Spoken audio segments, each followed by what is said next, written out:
Welcome to Bloombox Growing Deeper. I'm Sarah. I'm Hannah, and we're on a mission to help you become the gardener you want to be. Hello, gardeners. Welcome to episode 18. I almost said 17. 18. We're getting ahead of myself. Yeah, they just keep coming. I remember recording like episode 2 and thinking, man, it's going to take us so long to build up a library. And we're at 18. Today, we're going to talk about fall planting again. So part 2. Last time we talked about mostly fall planting of perennials and grasses. And today we're going to focus mostly on trees. Yeah, there's a lot to do in the fall. So we got to split it into 2. I sometimes think fall can be busier than spring. You know, in spring we've got spring fever, so we feel this like rush to do stuff. But technically it's not actually that busy if we would just calm down. Yeah. In the fall there's a lot to do. Yes, and we're going to tell you how you can divert that leaf raking time. Yeah, into just don't do it. More productive things. Leave the leaves. Leave the leaves. The signs are up. Okay. You can buy them. It is the 3rd week of September when this is going to release. So we're recording a little early. So we're going to put ourselves in the mindset of late September, which is really only very early fall. I'm going to tell myself it's 70 degrees. Ooh, that would be nice. Right. It was this morning. It was beautiful. It was so beautiful. I biked to daycare and I was almost wishing I had a jacket. Yeah. Oh, it's going to be gorgeous. Remember when we talked about false fall? Yes. We're back into summer, people. Yeah. It's hot again. It's hot. But yeah, so we are really only in very early fall. So we're preparing you for what's to come in October, November, and even kind of early December. I mean, I don't really think we leave that like fall work season until pretty close to Christmas.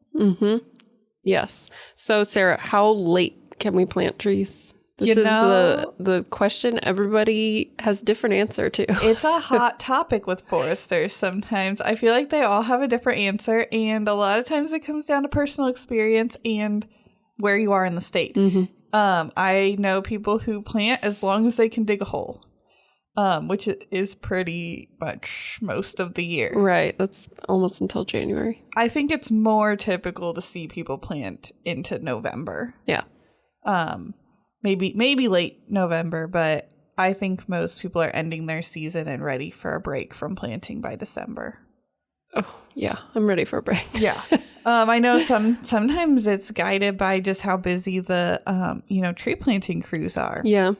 That they don't want to plant in the heat of the summer, and the longer our heat of the summer lasts, then the more they're waiting to go. Well, yeah, and it's not just them not wanting to work. The trees. Yeah, that's what I meant. Yeah. I'm sorry. I meant that they know it's not appropriate to plant. They are far from lazy. No, Crews are very hardworking people. For sure. But it's not good for the tree. It's not best for the project to plant in the middle of the summer. Yeah. So what trees do we plant? All trees in the fall? I do. You do. But we've talked about this. We're both kind of survival of the fittest people. So, and I follow the plant small, it'll grow fast. So I don't spend a lot of money on an individual tree like some people do. If you are getting the bigger trees and you're spending more than $100, which a lot of people are, especially when it comes with planting, then you want to do it at the right time. Yes. I think I've only spent over $60 on one tree in my life. Yeah. It's a magnolia. Oh. I felt like it was worth it. It's definitely worth it. Yeah. Otherwise, I plant small because there's that much more, flexible about the timing, the water. They're ready to settle in a little bit better. The only thing I have heard debate on is fall planting of evergreen trees. Oh, yeah. That's a good point. A lot of people, and I would agree with this, I have not personally planted a lot of evergreens, but I have visited a lot of projects with evergreens. And they do tend to do better with spring planting. I think it's because they're not going, quite as quickly that hard dormant. And they do have green needles left on them. Right. We do a lot of fall planting because when we dig trees that have been growing in the nursery, so they've been growing in the ground. That's the difference. In the greenhouse or the shade house, they're growing in pots. In the nursery, they're growing in the ground. And when we dig those, we cut a lot of roots to dig them up. But they've also formed maybe a more healthy root system by forming it in the ground. And so we don't dig those nursery trees until leaf drop. Yes. And that is very frustrating to customers because that is not a date on a calendar. It's not a date. And also, like, then when you go to decide what tree, you're just like, this looks like twigs. Yeah. A lot of times people pick out their trees, their names are on them, and we'll tell them when it's time to dig. But there's no national holiday. This is U.S. Leaf Drop Day. We could introduce Nebraska Statewide Arboretum tree planting after Leaf Drop Day that just we announce when it happens. It changes every year. And we'll set it by ecoregion. Yeah. So it'll be all we do all year. All year is determined Leaf Drop Day. The reason we do that is because there's a lot less happening in the tree. A lot of misperception, we were taught in school that trees go to sleep for the winter. And they do and they don't. They slow down all their processes. That's part of the reason they drop the leaves, because now they don't have to maintain those leaves. They can photosynthesize a little bit through some of their greener bark. Yep. And some of those trees will hold their leaves a little bit longer. But they're, they stored up some food in their roots, so their internal processes are still happening. They're still alive. They didn't die. Right. We all learn about hibernating animals in the winter, and trees, it's basically a hibernation. No, they're not dead. If they were an animal, their heart doesn't stop. Right. They're still kind of digesting and metabolizing, and trees do the same thing. So, they're not, they are able, when the soil temperatures get a little higher on our warm weeks in the winter, they can sometimes put a couple roots out here and there. They don't do it a lot. They're very conservative with their energy, and that makes it a good time to move them. Yes. Maybe sounds counterintuitive, but it's very stressful to move a tree when it's in the height of its growing period. Like when the sap is flowing super fast in the spring, it's pushing new leaves everywhere. It's got a lot going on. The last thing it needs is for you to move it somewhere else where its roots aren't established and it doesn't have ready access to water. That's why we water so heavily when we spring plant trees. It's like an overnight international flight. We're all sleeping on the plane. It's the right time to move us so we can go to sleep. And when we wake up, we're like, hey, look at this new place. I'm still so tired. I am a little confused. Yeah. And so that tree wakes up in the spring ready to explore its new home and ready to grow its new roots and go. Where when we move trees in the spring, we might water pretty heavily, get them through that establishment, but we've got to set them up to immediately go through a super hot summer. Right. And so we're really on hold for that tree, making sure it gets water through that whole next summer. Right. Now that's different with potted trees. Yeah. Yeah, because it is hard for a tree to get through a hot summer in a pot.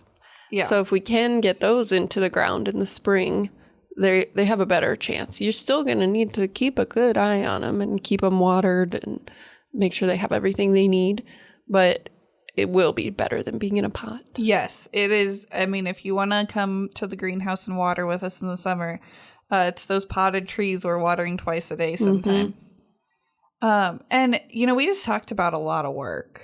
And I do get some, pushback on that, why would I bother planting a tree when I've got to water it and I've got to plant it exactly the right time? It's an investment like anything else. Trees do a lot of work for us.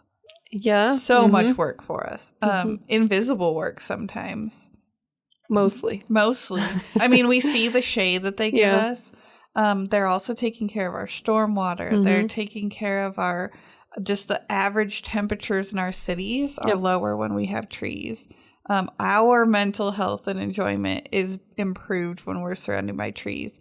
And you can't expect all of that work for nothing. I mean, you don't live in your house and expect to never change an air filter or fix something. you bought your house knowing it was going to take you a lot of work and effort to maintain. And our trees are less work to maintain than our houses. Right. And it's like an infant. Yeah. Lots of work up front. And as it gets older, a little less each year. And then it can start doing chores. I wish my tree could do chores. Well, I guess it kind of does. It cleans the air. Chores. Yeah. It just doesn't do your dishes. Oh, well, that's what I need. Yeah. Maybe Groot. Maybe Groot could do some dishes. Oh, I love Groot. Yeah. So worthwhile investment.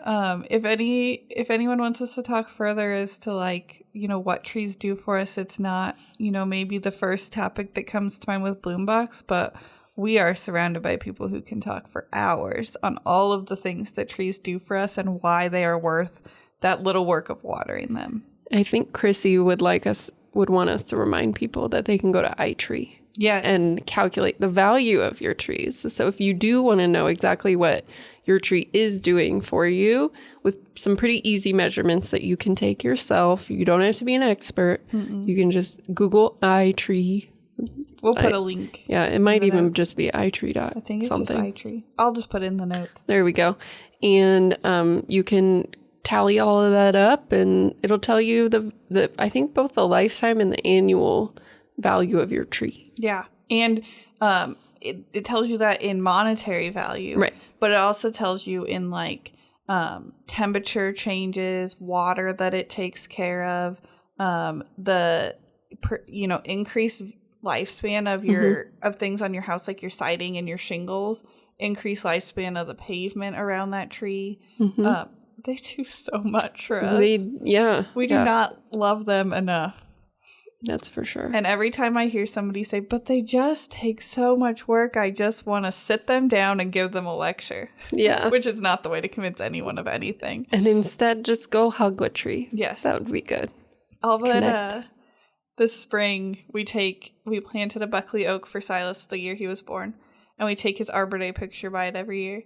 And this year I told him to go give his tree a hug for the picture. And he takes two of its little branches and pulls them around his cheeks so that the tree could hug him back. And it was so cute. And then he licked it. But, you know. All of that makes complete sense. Yes. I love it. But I just was like, I want a tree to hug me back. I love them so much. Yeah. Oh. I do want a tree to hug me back. Doesn't that sound enjoyable? It does. Yeah.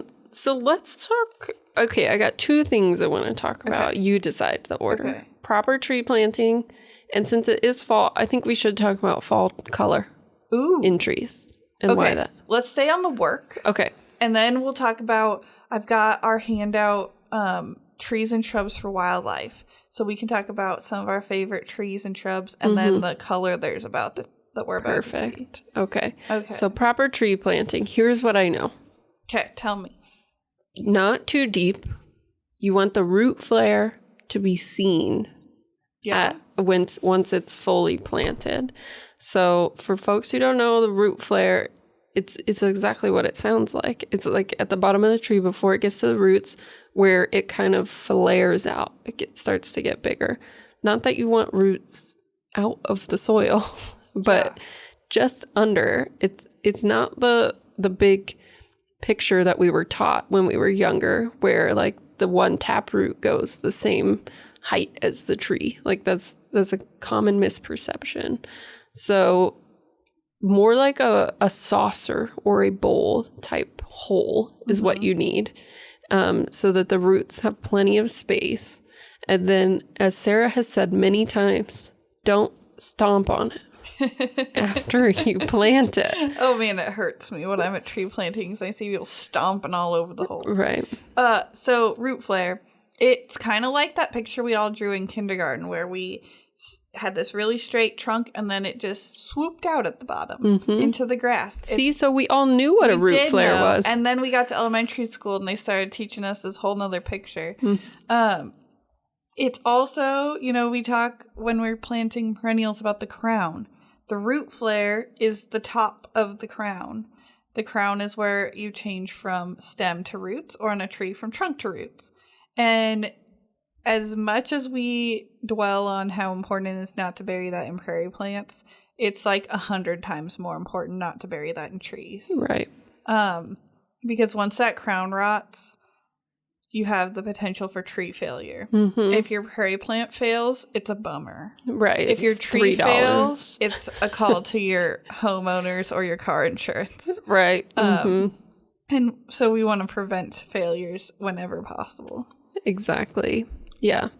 So I've got this tree planting for success document. We're going to link to all of these. Yeah, we are. This is it's a really nice one-page handout with a picture. I mean, you can't ask for too much better. That's right. But it starts with digging the hole, just like Hanna said, not too deep. You can always make a hole deeper. It's harder to fill it back in because now you have all this fluffy soil that's going to settle. So, unless you're in my yard and then it's just clay. And then it's just clay and it's not going anywhere. So we want to make sure the tree's at its original ground level. And if you've gotten this tree in a pot where it's been potted up multiple times, that might be a little hard to find because sometimes as we see trees get potted up in the nursery, they get just a little deeper and a little deeper every time. So you might have to look for that root flare. You might have to excavate a little bit. Yeah, you don't need to do the soil at the same soil height as it is in the pot. Right. Find the flare. Find the flare and stick with that. We used to hear a lot about putting compost and all these soil amendments into the hole with trees, and that's not as encouraged anymore. Our colleague Graham gave me a really good image of why we don't do that. It's like a sugar rush. So we put compost in the hole. That causes a lot of top growth on a tree. But the growth a tree needs to do right after it's planted is actually the root growth. Right. And so when we cause a tree to do a whole lot of top growth right after it's grown, then now it has more top than has roots, which it already had from coming out of the pot. And so we're just making that misproportion worse. We're making even more leaves, and still we don't have the roots to get the water that those leaves need. So we don't do that anymore. If you need to amend your soil, you need to amend the whole area. Right. Not just throw something in the hole. And we fill back in with the same soil we dug out. Again, if this is where it's going to live. And if you want to help it settle a bit, put some soil in, water it, and that'll help settle some of that soil. Yeah. And then you could always put a little bit more soil on top.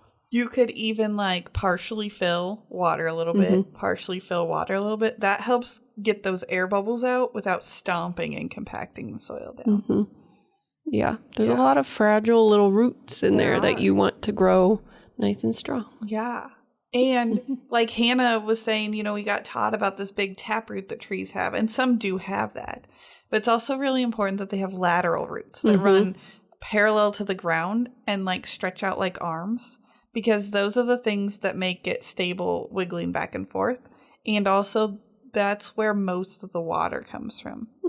Especially, like, it's daily water. Maybe that taproot's helping in times of drought. But, like, those roots that are very close to the soil surface are its primary source of water. When we stomp on those, we bend them down, and we compact that soil. Not good. Not good. Not good. Don't do it. All right. So then the ever problematic part. You can plant your tree exactly perfectly, not walk on it, all that stuff, and then you mulch it like wrong. A volcano. Like a volcano instead of a donut. Right? Always the donut. Which one would you rather have? Would you rather have a volcano or a donut? Ask the people of Pompeii and they'll tell you. They'd rather have a donut. I imagine. Maybe they didn't have donuts in Pompeii. Oh, but I bet they didn't want a sad volcano. Life. So yes, donut over volcano. And what we mean by that is, so you just did all this work to keep the root flare in the right spot above grade, right? Or kind of right there at the soil. So now don't go and cover it with mulch. You want to make sure and put mulch around where you just dug because it's going to help with moisture retention. And it also is going to keep you from needing to mow right up to that if you're planting in a lawn or something, because mowers will cause a lot of damage to the base of trees. Blight. Yeah. Nothing you can spray to fix mower blight. There ain't gotta learn nothing. To drive better. Oh, we're throwing shots today. So it is important to mulch, but you need to leave some space around the base of the tree. So when we mulch, we think 3 to 5 inches for trees deep of mulch. And you, for sure, when you newly plant a tree, need to cover the hole you dug. Yeah. Ideally, you would mulch that to the drip line, which is the edge of the leaves, or edge of the branches. So you pretend your tree's an umbrella, and you're standing in the rain, and the rain was running off the edge of your umbrella. That's the drip line. So ideally, you'd mulch that far. You must mulch to cover the hole that you dug at a minimum. And you can do that 3 to 5 inches deep. But then as you get close to the root flare, you get lighter and lighter and lighter, so that by the time the mulch gets to the tree, it's just barely there and it's not burying that root flare at all. Right. And to be clear, that mulching to the drip line is when you plant it. If you have a tree that has a 30-foot crown spread, you do not when it's a full, we're not telling you to mulch 30 feet all the way around the tree. Yeah. One of the other reasons we mulch is to help, we talked about not stomping down the soil. That's really fast compaction, but compaction happens over time too. Every time we walk back and forth with our mower or drive back and forth with our mower, we're causing compaction. And that mulch under the tree is protecting it from that, because how often do you walk on that? Not very often. And you definitely don't mow on that. So it protects those surface roots that are so important for taking in water. Right. It's a good visual reminder to take care of your baby. Yes. And that so much of the tree isn't visible. Trees have at least as much volume below as they do on top. Many species have more. Right. Especially if we don't plant them in tiny cement planters along our sidewalks. Yes. So here's a fun one. And I'm going to start with a story. And I do have a photo, so I'll send this to you. Because I think there's been a lot of changes over staking and trying to get trees to be straight. And one of the places, my neighbors, not my next neighbor, but in my neighborhood where I'm regularly walking my dog, I see this person with I believe it's a bur oak. I'll be able to tell from the photo, where they have put a large piece of lumber in the ground next to it, and then duct taped. Duct tape. No way. Around the leader to get it to go straight up in multiple places. If I did not know you better, I would say you're making that I am absolutely not. I have a photo for proof. Oh my goodness. Yeah. So staking is not splinting. Right. Folks. Yeah. This isn't a broken arm. You can't, once a tree grows, bark, hard bark over its trunk, you can no longer change the shape of that. Right. I mean, unless you're a bonsai person working with pinky-sized branches, when you're talking about, a full-size tree growing in the ground, once it's become woody, it's not good. It might change while you duct taped it. But if you take that duct tape off, which you will have to at some point if that tree's going to live, it's going to go right back to where it was. We stake to keep it steady in the ground while the roots grow. We don't stake to change the shape of the tree. Yeah. Pruning can help change the shape of a tree if you need to. If you're, and we're probably not the people to talk about this, so we'll get somebody to talk about it at some point. But if you have a problem where the main leader breaks or something, and you need to encourage a new leader so that it'll grow up instead of out, that is something you can do through pruning. I had to do that to my Buckley oak, and I hope I took some pictures I can share where the top died back in some ice in the winter, and I had to train a new one up. Maybe I have a picture, because I think that's a really hard thing to describe without photos. Especially if you don't know what a leader is. Yeah. I think a lot of that misperception happens when you see in the nursery very, very young trees tied to stakes like that to help them begin growing straight. And that works because they're doing it so young. Once the tree's big enough, that you're planting in your yard, that time has passed. Right. So like when we sell trees that have been set like that, we often take that out before you take it home. We try to remember to. If we don't, you should. Yeah. And then there's also the problem of when you stake really tight like that, the tree's still growing. And so we get problems where we see, that tie being grown into the tree. Yeah. Because it's not going to stop growing. And it girdles the stem. It cuts off the circulation. It's like if you went to give blood and they never took the tie off your arm. Right. Can you imagine what would happen? The same thing happens with the tree. Not a problem for a very short period of time. But if they left that on your arm, you'd have a swollen purple hand. Right. And the same thing happens to the trees. We might need a content warning. That was a little more graphic than I intended it to be. I could have gone with like sitting on your foot or leaving a hair tie on your arm. That's okay. Yeah, it wasn't that graphic. So did we cover tree planting? I mean, then all the stuff we've already talked about. Water. Yeah. Keep it happy. Yeah. You were I was going to stay on staking longer, but I think you're right. I think we need to move on. Okay. And talk a little bit about water. Okay.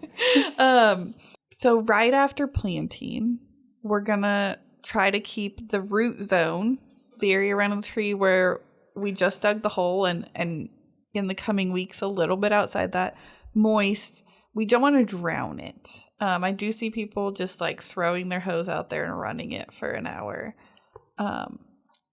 Which I do it on a trickle. Yeah. Not full blast. Not full blast. And, we're going to do this for a few weeks, 2 or 3. This is a hard, prescription to give because it's so dependent on the time of year and the moisture that we're getting this year. But essentially, and where you're at. Yeah. And where you're at, what kind of soil you have. But essentially, you want your newly planted trees to receive about an inch of moisture a week. Whether that's coming from rain, snow, your sprinklers aren't the most effective way to water new trees. Your hose, your soaker hose, your 5-gallon bucket with a hole poked in the bottom. Whatever method you choose for watering your tree, you're looking at about an inch of moisture a week until the ground's freezing. I mean, at that point, you're not doing as much good anyway. And hopefully we've got snow cover, unlike last year. Ugh. Yeah, I would love some snow this year. Basically, is your ground cracked? Then it's not getting enough water, which is a problem right now. Yeah, in you Lincoln. Can see that. Yeah. Also, trees that came out of pots. Yeah. They're going to need more water than our, bare root or Doug or B&B, bald and burlapped trees, because their roots have been contained to this tiny little pot area, and a lot of times when the roots start circling in those conventional pots that just have flat sides, they aren't growing the tiny little root hairs. It's actually the teeny tiniest of the roots and the hairs on them that are taking in the water. That's right. And we've got roots circling around in pots. They are kind of panicking and focusing mostly on those bigger roots, trying to break out of that. And they're not growing as many of those little root hairs. So they will, after given time in the ground. But for a little while, you want to really keep an eye on them and know that once water passes through the, area where you dug, once it soaks further down than your hole, that water's not really available to your tree anymore. Right. And hot tip, some people miss, you got to take that burlap off. Oh, yeah. Take it all off. This is like trying to plant a tree still in the pot. There is nothing that came attached to your tree that should stay on your tree. Yeah. Nothing. Sometimes people leave the name tags on, but you'll notice those plastic name tags came with 2 notches. Make sure it's bigger. And then make sure you watch it as the tree grows, because I see lots of good intentions. I just want to leave it on for a year or 2 until I learn the name. And then 5 years later, it's now choking off a branch. Yeah. You can always keep moving it to smaller branches. Move it to smaller branches. Get a nice stake that sticks in the ground. Anything else, it ties, stakes, wraps, wires, it all comes off. Yep. Take it to his birthday suit. Now we need a content warning. I couldn't resist. Okay. I think that's good for the, technicalities. We'll post the tip sheet. That's right. Mm-hmm. Shall we talk about fall color? Yeah. Or do you want to talk about trees? Let's talk about trees and fall color. I think at the same time. Yeah. Okay. You go first. What's a favorite fall tree? Oaks. I mean, I'm sorry. I know it was a given, but the oaks are one of my favorite fall colors. The variety, the dark reds. Mm-hmm. I just love them. Cottonwood's my other one. Sure. I love the gold color of cottonwood. What about a yellowwood? Do you love a yellowwood? Oh. This wasn't a fair question. I mean, which fall color do you not like? This is a silly question. The ones when the leaves just fall off and don't turn color. That's true. I guess that's one. I mean, you gotta love the deep, deep reds of some maples. And I know there's people who are going to be like, oh, she likes maples. But come on. The only maple, so we have one of those purple maples in our front yard. And this is a tree that I love to hate. Or I hate to love. I'm not really sure. I don't like it.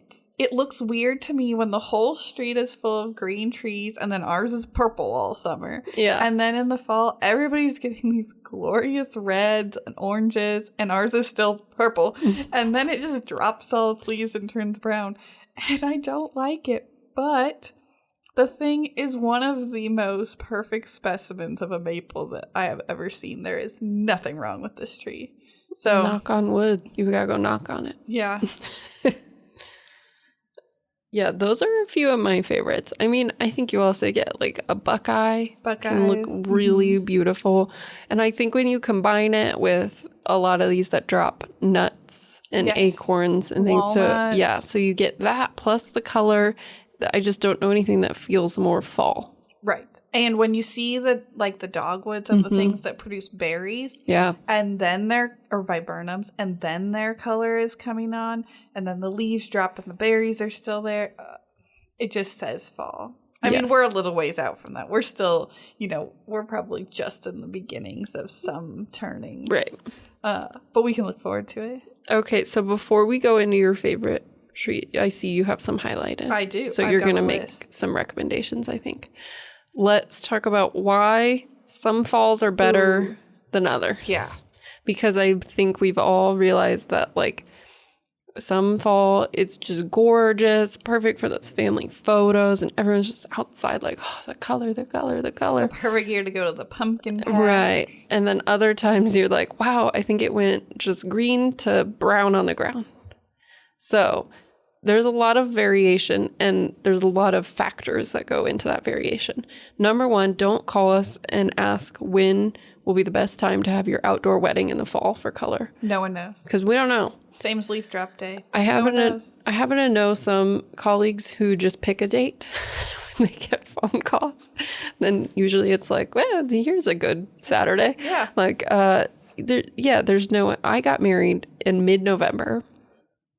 And I think most of the leaves were off, but it was 78 degrees that day. Whoa. So it's just you have no idea. What are you going to do? So here's the things that go into it. Temperature, overnight temperature is very important, especially in the fall. Moisture. So that's going to be a problem this year. Yeah. Because we've been in a drought. Forever. And especially consistent moisture. Yeah. Even if you've gotten some torrential downpours that are keeping you out of a drought, but it's going back and forth between very wet to very dry to very wet to very dry, you're not going to see as much either. Yeah. So, and if you have a hard freeze early on, because that's going to cause trees to drop. What you want is a really gradual fall, because then leaves, basically they're severing that connection. Trees are severing the connection between the leaves. And that's what's causing the color to change, because that the green color in there that we all learned about can only happen while the tree is currently doing its job in the leaves. Photosynthesizing, yes. So once that stops is when the color starts to change. And it depends on what enzymes are left in the leaves. And we won't get too into that. Technical. But there are yellow, red, and purple of those. And so the combination can cause all of those changes and what color happens. But if a tree is forced to do that all at once, that's when you're going to get a lot less color and the leaves are just going to start dropping. Yeah. You want like a gradual decrease in photosynthesis. Yep. Warm and sunny during the day, but not too hot. Yeah. With good moisture. A little chilly at night, but not too cool. No hard freezes. Right. Yes. It's kind of, doesn't sound like it's very easy to achieve.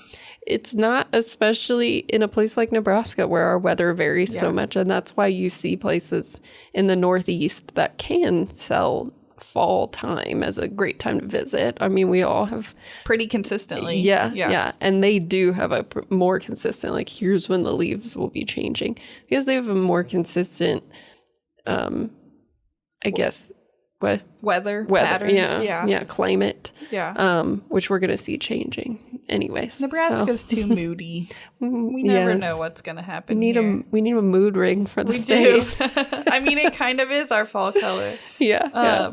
So, yeah. It's why we remember those perfect falls so strongly. And last year was one of them. It was beautiful. It was like a fall to be like a once in a lifetime. Yeah. I think it was gorgeous. And as predicted, we took our family pictures at the pumpkin patch. Of course. Yes, you have to. So that's why I'm going to have a pumpkin patch in my front yard with beautiful fall trees. Yes. And the asters underneath your red fall color. Yes. Yeah. So that my second once in a lifetime fall, I'm ready. We'll see. So what are some trees you recommend? So I didn't necessarily pick them as like recommendations for fall color. Right. I pulled, this is our trees and shrubs for wildlife list that Justin and Bob wrote. And they keep updating it. So I'll share the link to it. But a lot of them are for birds, as you would probably guess. But some of these are really important pollinators too. Right. And a lot of it is in terms of larval hosts. We don't see as many trees being visited by pollinators to pollinate them. Those trees are wind pollinated. But like the hackberry, the hickories are super important larval hosts for different moths, like the Luna moth and the Sphinx moth. Really, I mean, we've got bitternut hickory, shagbark hickory. They're all really important, and they're awesome for fall color. And that's what I planted. Yay. A bitternut hickory. They all, contrary to what their names say, they all get shaggy bark. Yeah. And they have to get pretty old before they get that. So, right, but I love the shaggy bark. Yes. That's why I wanted one. And then our lindens, our American lindens, are really important to the swallowtails. Real quick, while we're on lindens, Japanese beetles. People are stopping planting lindens because of Japanese beetles. However, what we found is the American linden seems to be pretty resistant. There's lots of lindens, and a lot of the ones that are planted the most are not the American. But we do have Tilia americana. We have an American native linden. Plant it. Right. Yep. Yeah. That would be a good one. So there you go. And then black cherry, one of your favorites. And I also planted one of those. And you also planted one of those. Is both important for larval hosts for our swallowtails and our viceroys. But it's also one of the few trees that is, important for a nectar source as well for bees. So you see a lot of bees visiting. I'm so excited. Yeah. And then walnuts. I mean, if you want to talk about larval host trees, walnuts are I already have a walnut. Important. And you have a walnut. Oh my goodness. I know. It's like a powerhouse. You are. So those are, we could go on and on and on. But I just wanted to share, we think a lot about flowers and grasses and things for our pollinators. Trees are super important too. And, as we get later in the fall and we're all kind of bummed that gardening season's over, we can just start planting trees. Plant a tree or two. And I think we've mostly covered trees, so that leads us to another thing you can do. Yeah. just start dividing. Yes. Multiply your plants. Mm-hmm. It's the best way to save money on gardening. It is. Just make more of the plants you already got. And make friends, because when you realize you have nowhere to put them, you can go meet your neighbors and say, hey, do you want some iris? I'm getting some iris this week. I am too. I jumped up. You know, the offer was for you, and I said, oh, me too. Well, only because I complained that I didn't get any from the first round. Oh. Wow, that's okay. I'm benefiting from it, so I don't know if I really care why you're getting them. There we go. But as we get to fall and the weather cools off, it's the perfect time to divide things. We've got a lot of, like, our bee balm's really good at spreading. I'm going to move a couple sedges that got bigger than I expected them to. You may not want to divide plants. You may just realize that you didn't put them in the right location, and it's a great time to move things. Right. And it's the same reason as why we're planting trees right now. The growth has slowed, the temperature and the stress on the plant has slowed, so we can just shuffle the whole garden around. Yes. Maybe not. I wouldn't do the whole thing. Probably not. There are things we can't move. I mean, I did. So we've always talked about Baptisia as the thing you cannot move. And we found out one of our board members has successfully moved to Baptisia.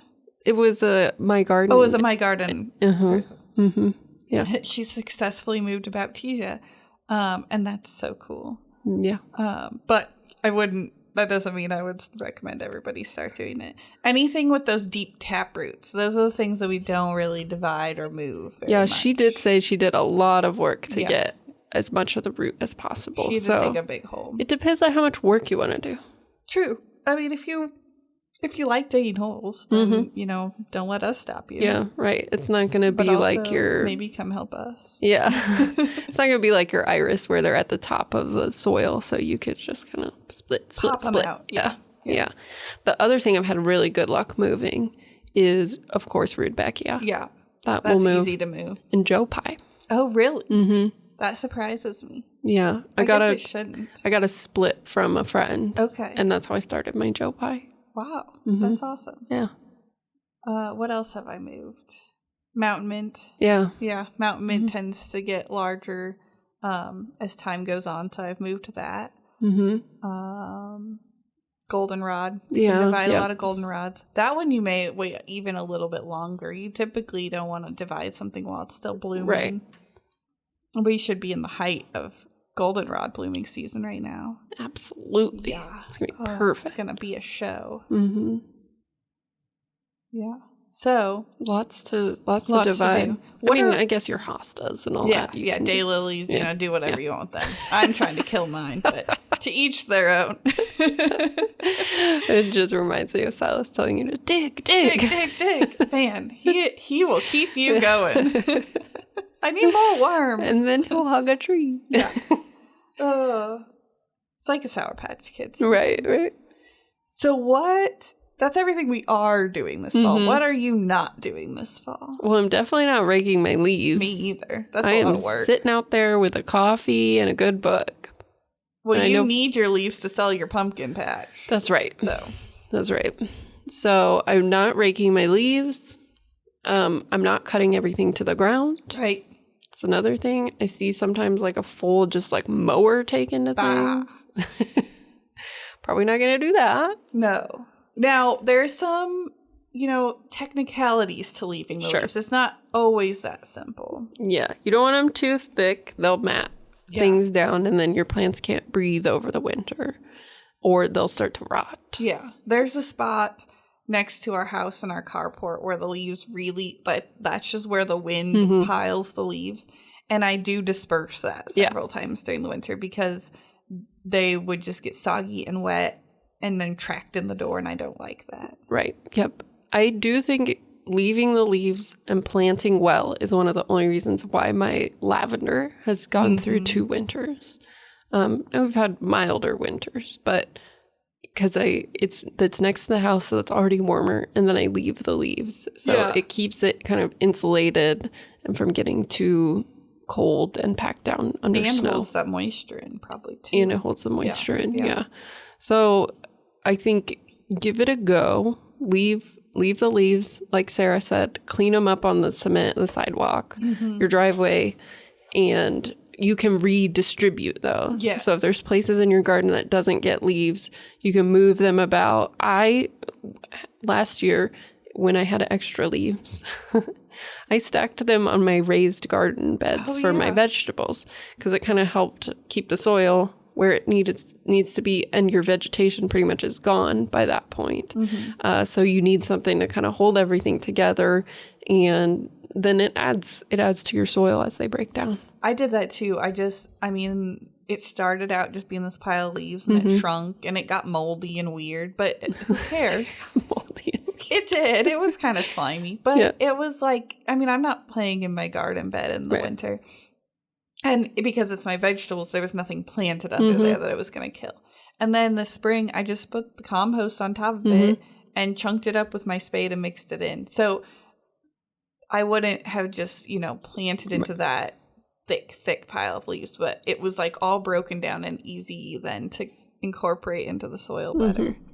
Now, on your lawn, if you have trees growing over your lawn that then are dropping a bunch of leaves, you don't want to just leave a thick layer of leaves because it is going to hurt your grass. So in that case, I mulch. I just run my mower over it without the bag and mulch it up, and it breaks it down small enough that it's not a problem. We do the same thing.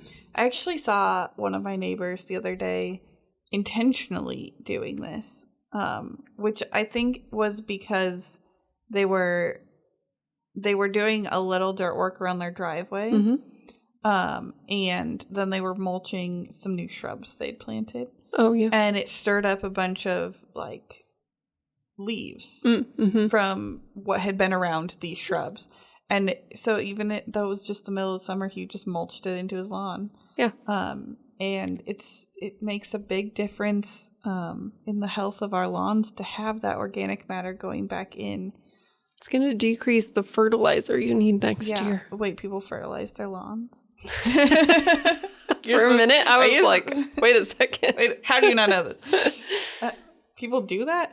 No. I've never. We don't. Well, my dad did it one time. My dad does it too. Well, he did it to my lawn one time. Oh, okay.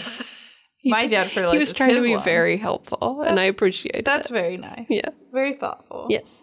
We don't, because I don't want to spend money on fertilizer for my lawn. Well, yeah. And I'm sure I'm going to get the timing wrong. Too. I don't.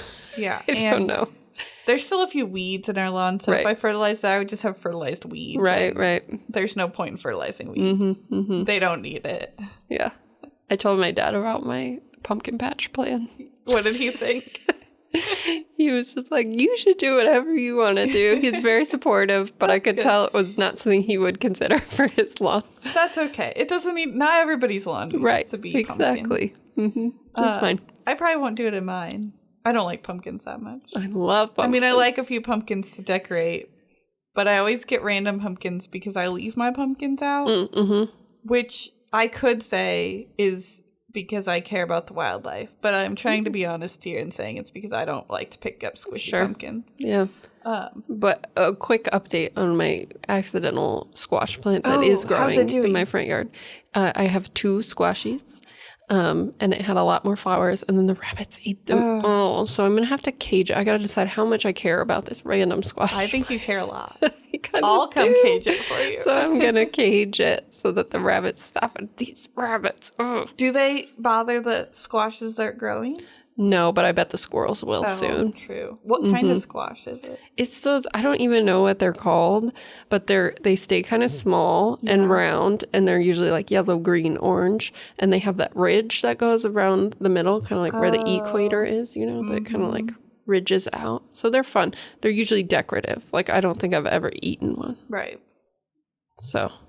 Fun. Yeah. You've got the start of your pumpkin patch. That's right. That's so fun. It already started. We get a few that come up under our maple tree, and it's fun to see them come up, but then it's too shady there, and they never make it. Because I just let the squirrels eat the pumpkins until they get too icky looking. I don't leave my pumpkins on my porch to rot, but I do put them out in strategic places where the squirrels and things can get them. I should say that. They're not on our porch. Yeah. We do our little fall display in the area of rock that's getting dug up. There you go. So I'll have to find a new place to do my fall display. But we usually get one of those tiny hay bales that makes people laugh because I live in a farming community. And put some pumpkins and some. I have a little scarecrow that goes out there. Fun. Yeah. What else are we doing? Oh, bulbs. Yes, bulb season it's is time coming. for bulbs. I don't usually plant my bulbs till like October. I try to wait. It's kind of a game. You gotta wait out the squirrels. Oh, so they don't dig them up and eat them. They're always after bulbs, and they love our favorites. They love tulips. They love crocus. They usually, I've done some like little dwarf crested iris, and they seem to leave those alone. I mean, you can plant them and just sit outside and guard your bulbs. I could. I don't really have that much time. No, too bad. And the rabbit doesn't care. She's not a very good guard rabbit. I wouldn't think so. No. Silas would just happily be helping them dig them up. Be a team effort. Yeah. He did help plant our fall seeds. Good. We're a little late to tell this story, but he helped plant our fall seeds and is very proud of them. Yeah. He was actually like a little mad that they grew because he wanted them to just be seeds. Oh, yeah. So he grew some lettuce and it's for the bunny. There you go. It's in the bottom of my bay tree pot. Yeah. I remember you saying that, yeah. So I tend to wait till at least October. If I would rather plant my bulbs at the end of October. Yeah. But if you're doing that, then you need to be thinking about buying and ordering them now. Especially if you're storing them correctly once you get them. Cool and dry. That's been the only defense against squirrels I found, is just to plant a little later after, they've picked up a lot of nuts and they're, not doing as much digging. They're getting sleepy. Hopefully. I've never met a sleepy squirrel. Yeah, neither have I. I think that's most of my fall gardening activities. Anything we missed that you do? No, I think those are the main ones. Yeah. Sit outside and drink a lot of tea. Well, for me, coffee. Yeah. But yeah. Your hot drink of choice. Yes. And usually I'm doing homework. I can do some cider. There you go. Homework? Yeah, this will be the last semester I have to do homework. Woo! Yeah. Until you get your doctorate. I'm not gonna do it. Don't let anybody tell you different. It's not happening. Okay, so it's not quite hard fall yet. Right. So we should be able to do at least one more, maybe 2 more episodes of what's still blooming. Oh, yeah. What you got blooming? Right now, I have, of course, my asters. Yes. Glorious. Beautiful, beautiful. Everything I've ever wanted. Good. In a plant. Good. Yeah. And it blooms in the fall, your favorite season. Exactly. Yeah. What colors do you have? Purple. I have purple, and then I have a lady in black, so it's like a pinkish white. That's a fun one. Yeah, but mostly purple. I like purple aster. Yeah. I don't know if there's a color I don't like. I don't really like those hot pink ones. Yeah. That's a personal preference. There's nothing wrong with them. No. That's just not my favorite color. I like the purple and blue ones. Yeah. I think I do have some pink, too. Yeah. I kind of got it all because I like asters. You like asters. That makes sense. Yeah. How about you? I have asters, too. Yes. But I have some unique asters that are blooming. They're wood aster. They're asters that grow in the shade. Yes. And this is so cool because it's hard to find fall blooms in the shade sometimes. So they are aster or Symphyotrichum, whichever camp you belong to. Cortifolius and Divaricatus. So there's white wood aster and blue wood aster. Blue is superior. Blue is superior. Okay. I like them both, actually. The white one is very airy. It's just very, it's not ephemeral, but it looks that kind of just like long stems with a few leaves here and there and then a burst of white flower. Right. So it just kind of floats above my sedges and makes this pretty woodland scene. The blue looks it's shaped more like a regular aster. Just a little lower to the ground and maybe a little less dense. But it looks maybe more like a traditional aster. Okay. And then there's also Macrophyllum, which is big leaf aster. Oh, yeah. And grows kind of like a ground cover. It grows very low to the ground most of the summer, but its flower stalks shoot up like 1 to 2 feet. So the flowers are still kind of tall, and it's white. But the leaves are dense and low to the ground. Okay. So I planted that one in with my hostas. Yeah, there you go. That's fun because it kind of runs along the ground between them. And this time you get the hostas are kind of done. So now you can see the flowers coming up. Yeah. And I think they're so neat because, I mean, I really just never thought you could have an aster in the shade. Yeah. And they're so cool. And it's hard to do shade. It really is hard to do pollinator gardens in the shade. Yes. And they visit them. It's mainly the tiny bees, the little tiny guys. I don't see very many, you know, like honeybees or bumblebees on them. But yeah. Yeah, that's what I got. Still goldenrod. I think most of us still have goldenrod going. And I'm really looking forward to the grasses starting to change color. Always. They don't do it as well here as they do in western Nebraska. I mean, little blue stem in western Nebraska just looks like somebody just lit it on fire. Right. And here we get in a good way. In a good way. I mean, yes, not in a bad way. And here it's like a dusty red. It's still pretty, but it's more like a dusty red. Yeah, absolutely. All right. Well, everyone, thank you for listening. We're glad to help you with your tree planting and your fall chores. So don't forget to rate and review us wherever you're listening now. We really appreciate that. Send us an email if you have questions. But otherwise, Bloombox and Bloombox Growing Deeper are both programs of the Nebraska Statewide Arboretum.